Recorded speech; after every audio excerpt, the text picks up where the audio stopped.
Hello, कैसे हो आप सब। जी स्वागत है आप लोग को भोजपुरिया मस्ती न्यूज में। जी आगा खेसारी लाल यादव जी का बहुत ही बड़े बवाल होली वीडियो सॉन्ग खाटी भोजपुरी देहाती।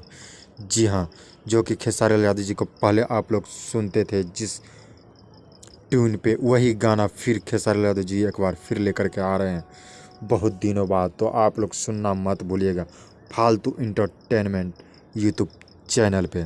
इस गाने को खेसारी लाल यादव जी ने गाया है, गीत को लिखा है कृष्णा बेदर्दी जी ने, संगीत दिया है टिंकू तूफान केसरी, वीडियो डायरेक्टर पवन पाल है।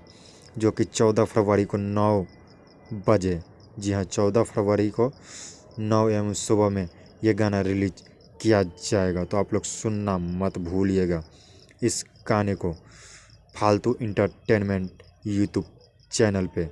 इस गाने में खेसारी लाल यादव के साथ में रानी एक्ट्रेस आप लोगों को